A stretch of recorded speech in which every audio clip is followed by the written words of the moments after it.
Pai, fala ao nosso coração esta noite, Senhor. Derrama sobre nós o entendimento acerca da Tua palavra, Pai, para que a gente possa Te conhecer mais, para que a gente possa aprender sobre quem Tu és, aprender mais do Teu caráter, aprender mais da Tua natureza. Não deixe que o pregador atrapalhe a obra que Tu tens para fazer aqui esta noite. Em nome de Jesus. Amém.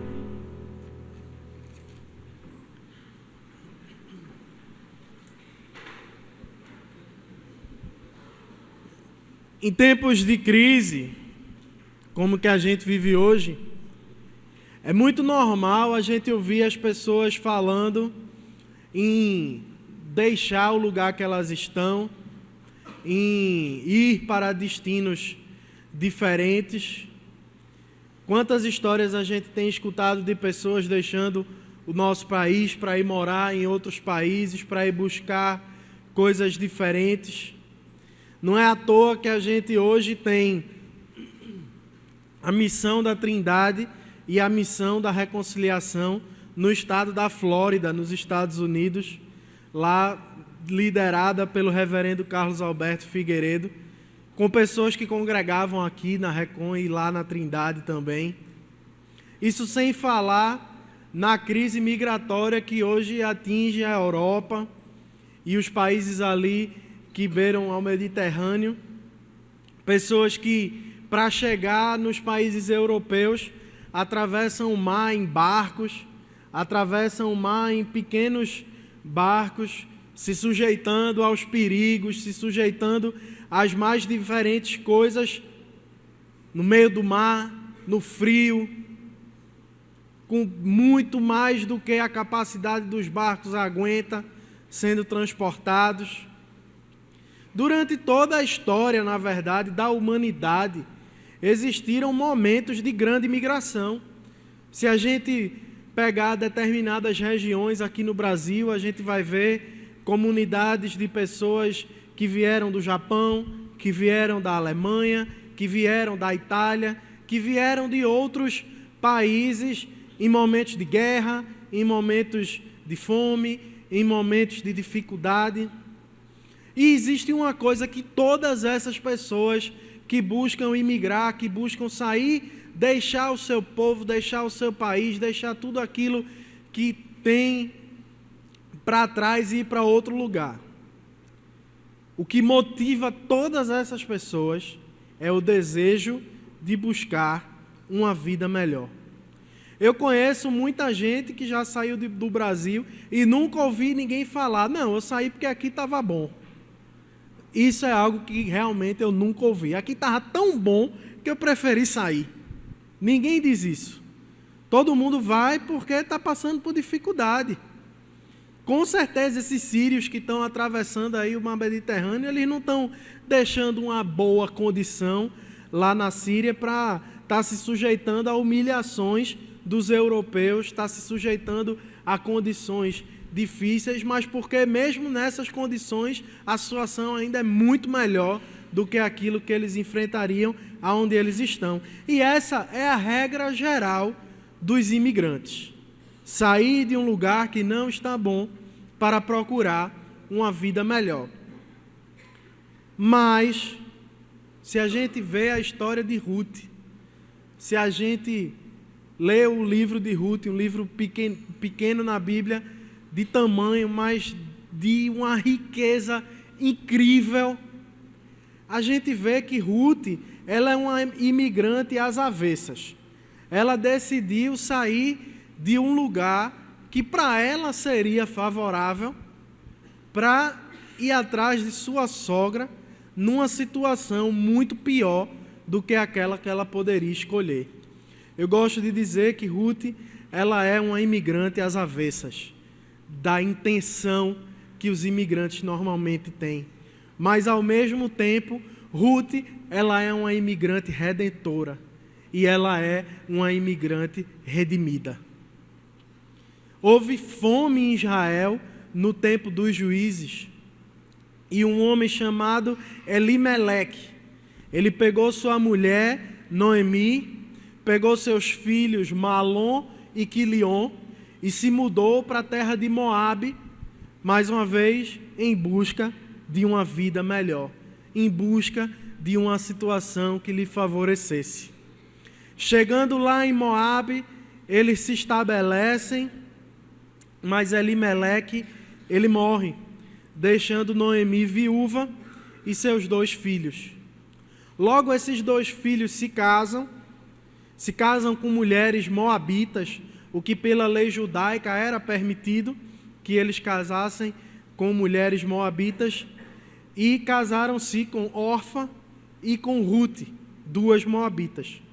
A Bíblia diz que eles ficaram em Moabe, depois daquele período, durante cerca de 10 anos.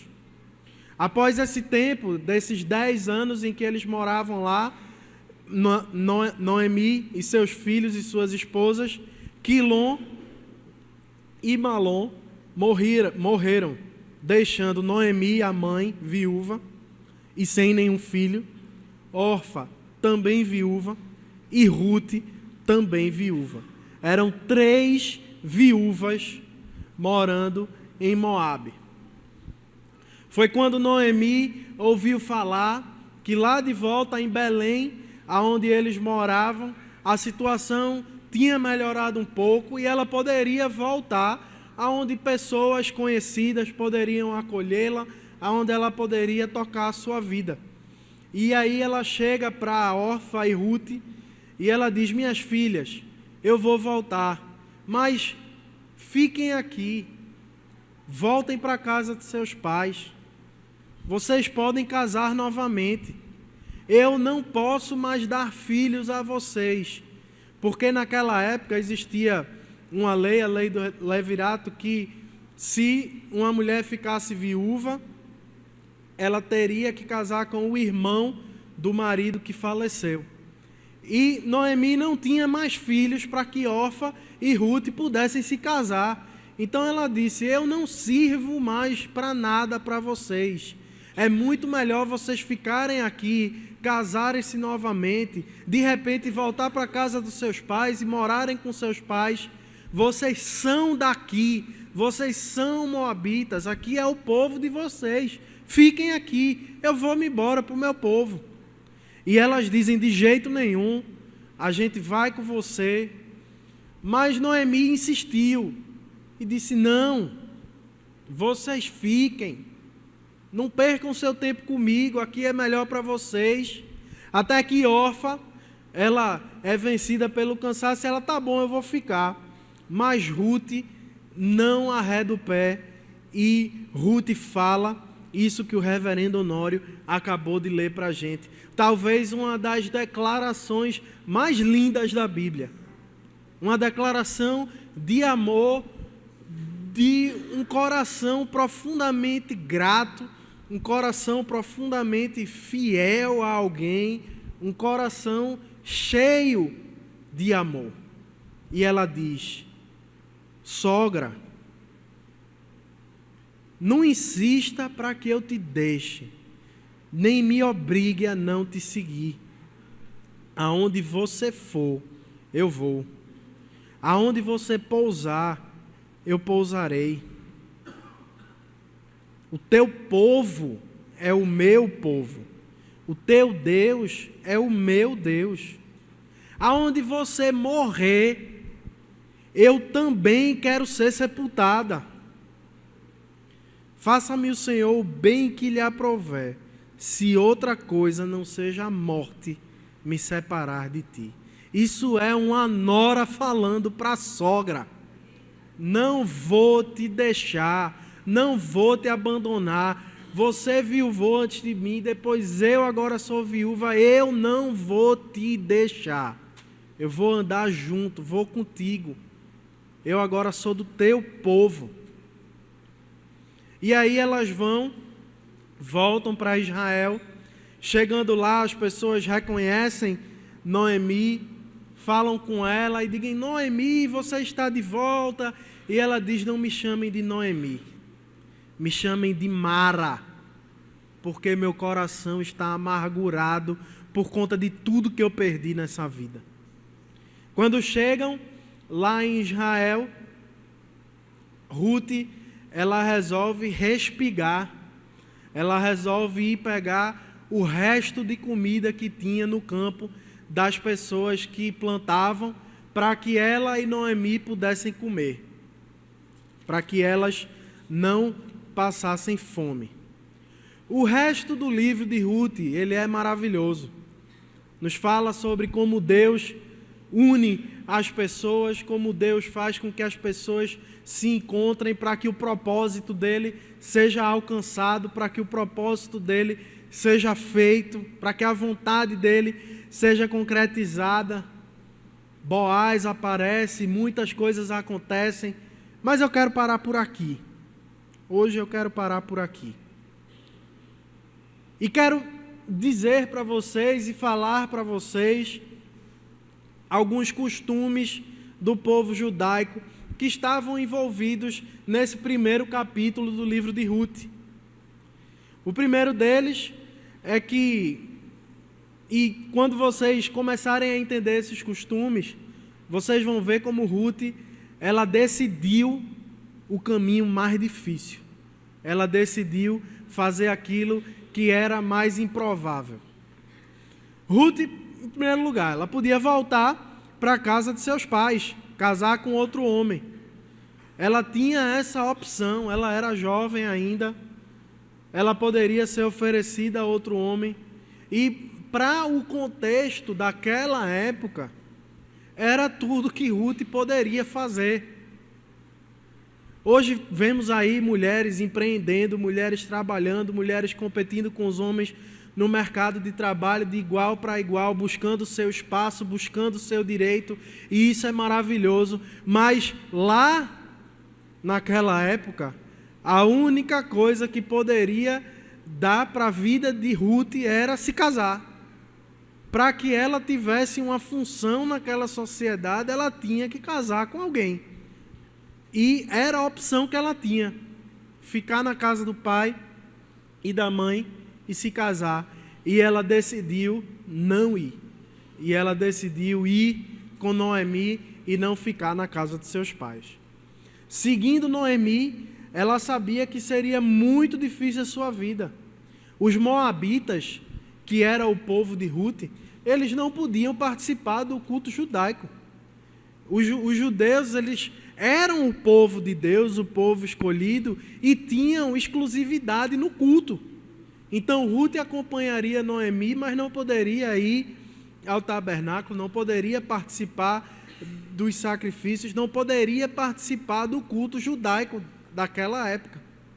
Ela não poderia se envolver espiritualmente, se envolver religiosamente com o povo que ela estava decidindo ir viver. Noemi não tinha mais filhos, e para que eles pudessem casar com Ruth, não era mais possível ela engravidar, ter um filho, para poder dar um homem para que Ruth pudesse casar. Ou seja, a lei do levirato, ela não poderia se cumprir na vida de Ruth. Para terminar, quando ela chega em Israel, as duas viúvas, o que é que sobrava para uma viúva poder fazer em Belém de Judá? Respigar. As pessoas, elas tinham suas propriedades, em suas propriedades plantavam, e elas não poderiam colher aquilo que plantavam, que ficava nos cantos do seu campo. Aquilo deveria ser reservado para os pobres, para as viúvas que teriam a possibilidade de ir no campo e passar ali pelos cantos do campo, respigando, pegando aquela parte do que fora plantado, assim como os restos que caíram no chão na hora da colheita. Só que Ruth era uma mulher. Quem respigava não era apenas mulheres viúvas. Homens pobres, necessitados, também respigavam. E a mulher era muito objetificada naquele tempo. Então, mulheres poderiam ser abusadas ao respigar. Mulheres estavam sujeitas ao perigo de estarem respingando no campo de outras pessoas e de repente serem abusadas por homens que queriam tirar proveito daquela situação de fragilidade da mulher. Respingar para uma mulher era perigoso. E isso era sabido em toda a sociedade. E mesmo assim Ruth disse: Noemi, fica aí que eu vou lá respingar, porque a gente precisa comer. E para Ruth, cada decisão era muito difícil. Cada decisão era como se ela estivesse entrando numa circunstância pior e pior e pior. Até que Boaz acha graça nela e a história se desenvolve para que ele resgate ela e ela acabe sendo honrada como uma mulher que foi usada para cumprir os planos de Deus na terra. E nisso tudo, o nome Ruth significa amizade. Ruth significa amizade. A história de Ruth, ela, por alguns teólogos, é chamada de a história perfeita. A história perfeita. É uma história realmente diferenciada, bonita. E nos ensina e nos fala muito sobre 3 coisas que eu quero compartilhar com vocês essa noite. A primeira delas é que a história de Ruth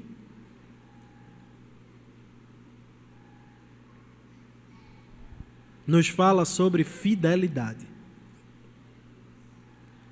Muitos relacionamentos hoje em dia, sejam de amizade, relacionamentos amorosos, são motivados pelo que a gente vai conseguir em troca.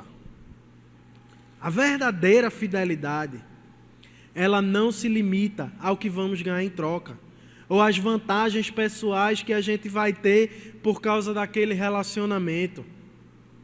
Ruth escolheu não ter vantagem nenhuma ao seguir Noemi.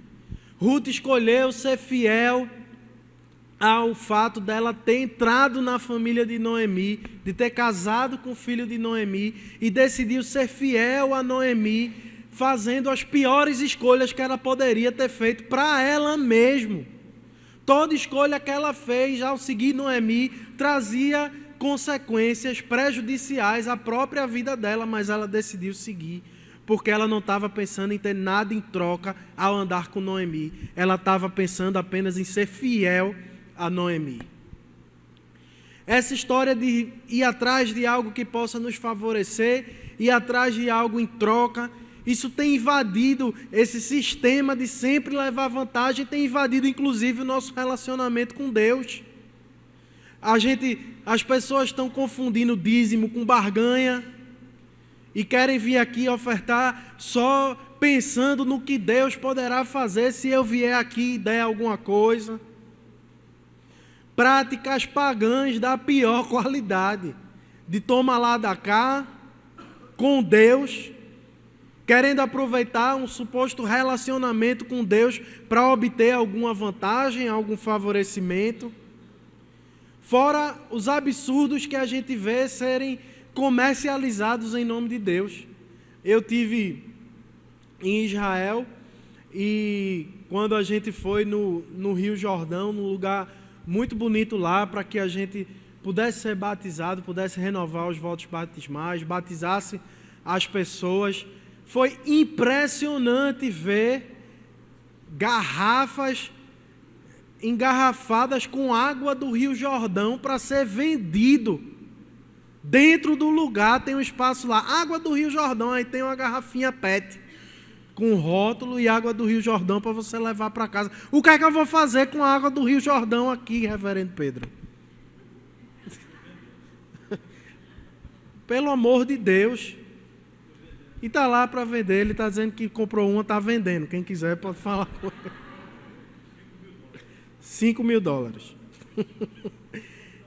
E ainda vem flor ungida e muitos outros absurdos que a gente vê aí trazendo para dentro do relacionamento com Deus coisas que possam objetificar Deus para obter vantagem, em nome de Deus.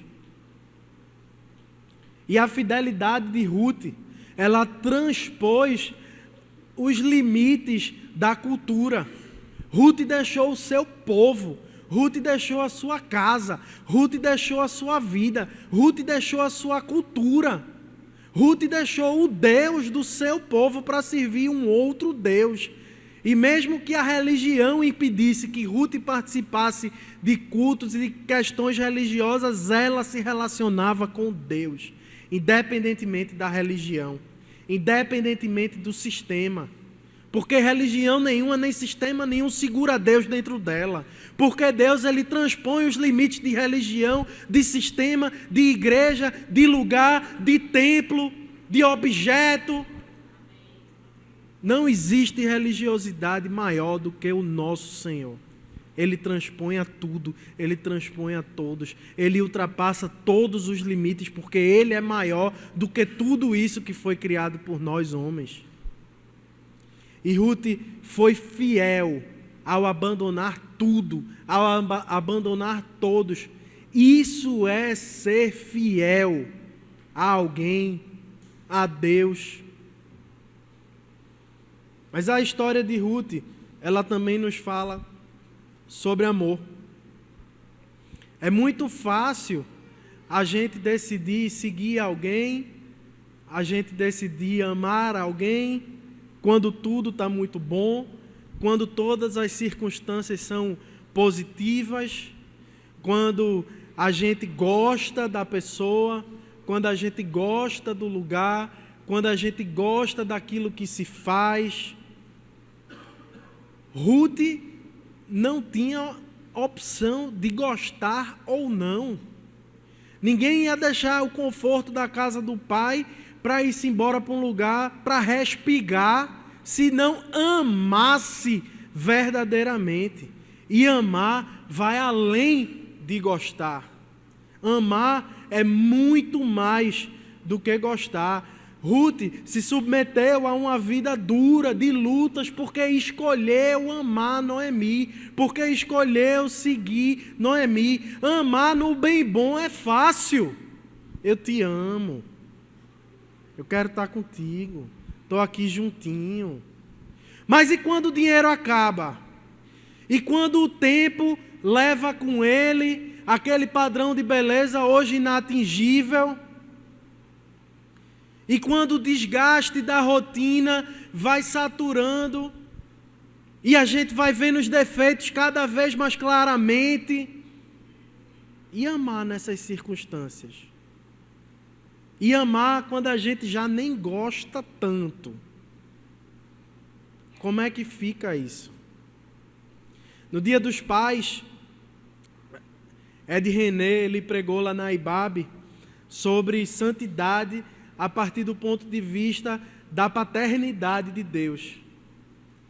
E ele diz o seguinte: muita gente acha que o oposto do amor é ódio. Mas o oposto do amor, será que é o ódio? Será que gostar e amar são a mesma coisa? Ontem, Dom Alexandre, ele se reuniu aqui com os pastores e ele enfatizou de verdade essa questão de gostar ser muito diferente de amar. Porque gostar é quando a gente quer estar perto, é quando a gente gosta da mesma conversa, é quando as ideias da gente batem com as ideias da pessoa, é quando não tem divergência nenhuma, seja lá de que ponto de vista for, e a gente está junto, e a gente conversa, e é tudo muito agradável, e tudo se alinha, e tudo se dá bem, e a gente gosta, e amar assim é uma maravilha. Mas aí eu chego para uma pessoa, começa a conversar um assunto, ele pensa diferente. Eu gosto de preto, ele gosta de branco. Eu chamo para ir comer uma pizza, ele gosta de salada. Aí o negócio já começa a ficar mais complicado, porque as preferências não tem tanta empatia, os gostos são diferentes, as vontades são diferentes. E o amor? Eu não tenho que amar, não? Eu não tenho que amar o reverendo Honório porque ele pensa diferente de mim? Eu tenho que amar do mesmo jeito. gostando ou não, eu sou obrigado a amar. Se eu gosto, vai ser mais fácil para mim amar. Se eu não gosto, é aí que Deus vai usar essa situação para que eu seja aprovado, para que minha fé seja aprovada, para que eu cresça, para que eu amadureça, para que eu saia da minha zona de conforto e passe a amar alguém que eu não gosto. E agora? Como é que faz? Agora você quer saber o que é que Ed falou que é o contrário do amor? Não é o ódio. O contrário do amor é a indiferença.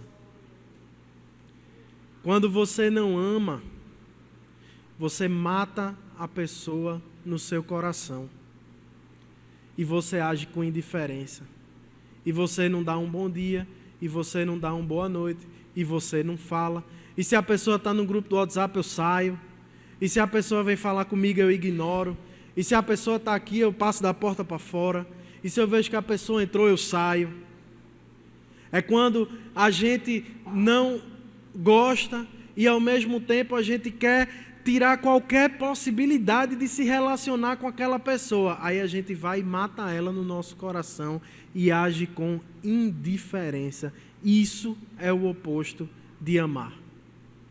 Porque amar, mesmo não gostando, a gente tem que amar. Mas quando a gente age como se a pessoa não existisse, isso é exatamente o oposto de amar. É quando dentro da mesma casa se levanta da mesma cama e não dá bom dia.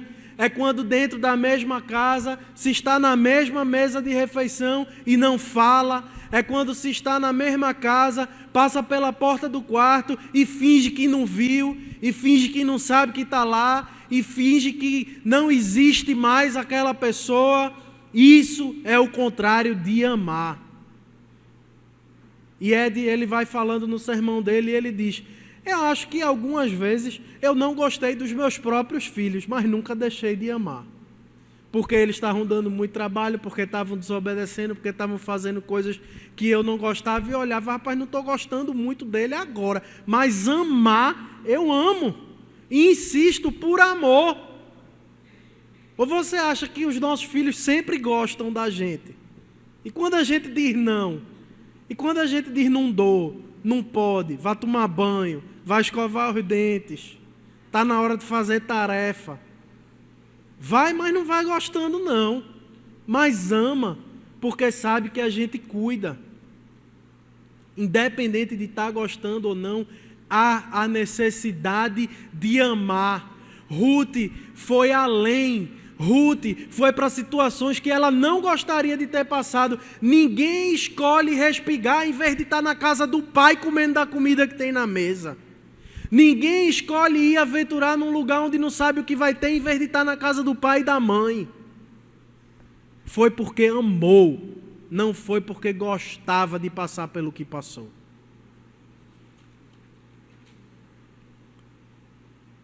Mas a história nos mostra que mesmo quando tudo conspira para dar errado, quando a gente aceita a vontade de Deus, a gente se alinha à vontade de Deus, Ele nos surpreende. Vocês sabem aonde o nome de Ruth está? Ruth, o nome dela, está num rol dos rols mais exclusivos da humanidade. O nome de Ruth está lá em Mateus 1, versículo 5. Ruth gerou a Obed e Obed a Jessé. Ruth está na genealogia de Jesus. Ruth é uma das pouquíssimas mulheres que foram grandes o suficiente para constarem na genealogia de Jesus. Ruth gerou as pessoas que geraram o nosso Salvador. Porque escolheu ir para o lugar que parecia errado. Porque escolheu ir para o lugar que para ela era pior. Porque escolheu amar. Ruth está na genealogia de Jesus. Tudo apontava para o lado errado. Tudo apontava para o pior, tudo apontava para o ruim. Mas a escolha dela, porque cumpriu a vontade de Deus para a vida dela, colocou ela num lugar de honra. Muitas vezes, a gente acha que as circunstâncias que estão acontecendo na vida da gente são as piores possíveis. Acho que a gente seguiu aquilo que Deus estava nos mostrando e está num lugar pior. Vocês acham que cumprir a vontade de Deus é quando vai dar tudo certo para a gente? Quando vai dar tudo confortável, tudo bom, muito dinheiro na conta? Não é assim não. Deus, Ele faz a gente passar por certas coisas para que a gente cresça, para que a gente amadureça, para que a gente veja que a gente depende só dEle e que não é no nosso braço que a gente vai resolver nada, e que a gente depende exclusivamente da provisão dEle e não nossa. E Ruth escolheu o mais difícil e foi honrada por isso. E Ruth, na história de Ruth, ela é redentora. Ruth, ao fazer o que fez por Noemi, ela nos mostra o que Jesus faria por nós. Alguém que abandonou toda a sua glória, alguém que deixou toda a sua glória para pisar nesse mundo imundo, cheio de pecado, para sentir dor. Alguém que saiu de um trono de glória sendo louvado por arcanjos, querubins e anjos e desceu para chorar, para sofrer, para se entristecer, para pisar num espinho e doer o pé, para sentir fome.